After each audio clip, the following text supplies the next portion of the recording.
This is wild. Just listening to the sounds of the boat and the water on the nearby rocks.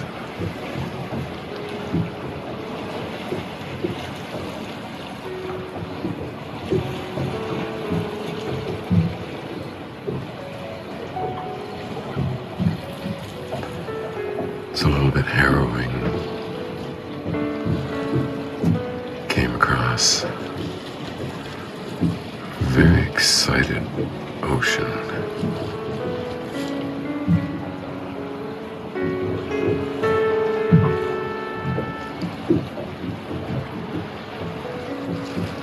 Arrived just as it's getting dark.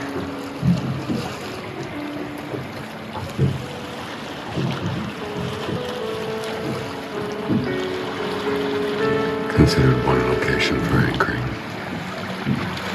but it was still not far enough from that angry sea for my liking. So I came up around to the east, a little cutaway cove. It's got a big rock right in the middle of the entrance.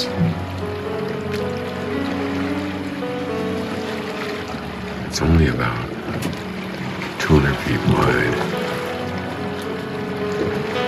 rock going straight up on either side.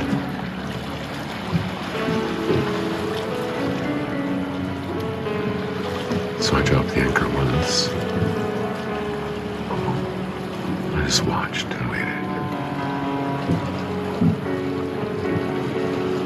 I ended up drifting back out into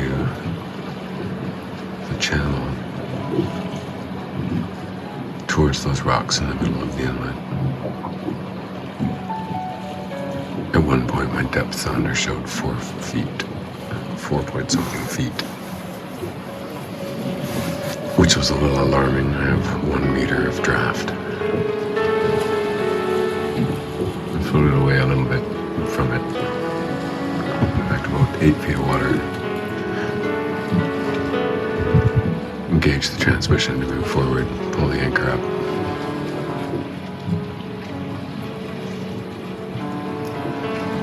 Came a little deeper into the narrow cove, with the rocks going straight up on either side.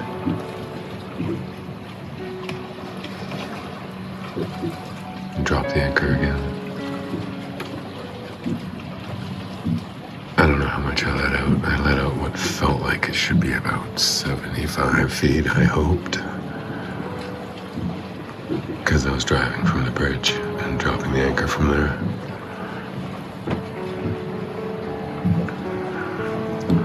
So I came in and opened the little hatch to see how much chain was left. And looks like 25, 30 feet of chain still in there. Maybe tops. Which means I should have about a 3-to-1 here, pretty close to high tide.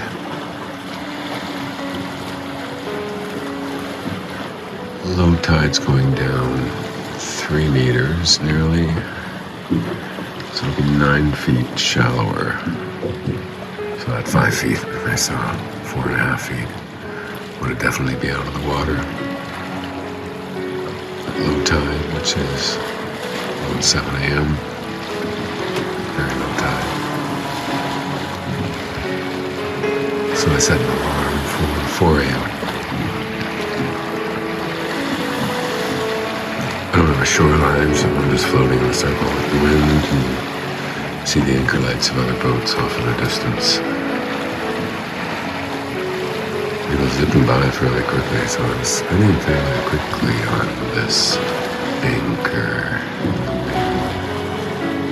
A little bit of wind. Current's pretty good. It's pretty calm. Except for those waves you can hear. The lapping sound of the water against the hull.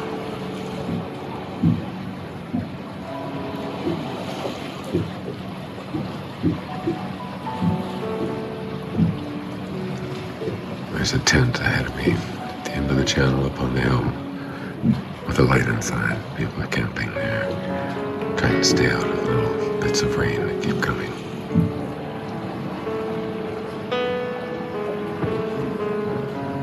It's gorgeous how the angry sky opened up and the sun beamed through in one hole on a couple of the islands just to the north of here on the way here. And I seriously considered going and stopping at those.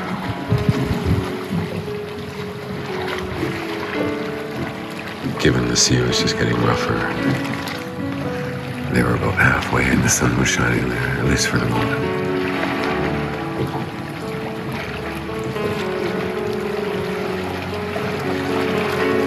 Well, my navigation system said I would be here about 8:15 if I could maintain 12 knots, as I was trying to do. Actually, I was trying to maintain about 10. Going up and down those waves.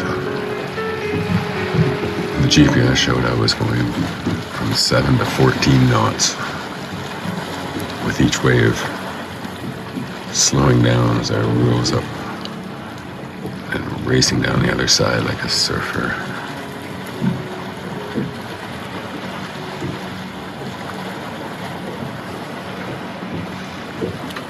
Everything flew everywhere on the boat in those waves.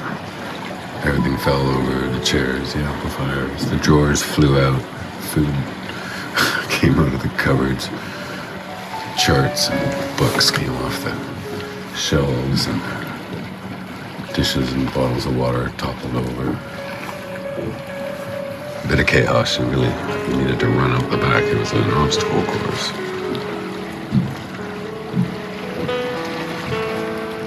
So, even though these rock walls only 50 feet away, keep me from feeling like I'm truly safe. But it feels safer than being in that open ocean.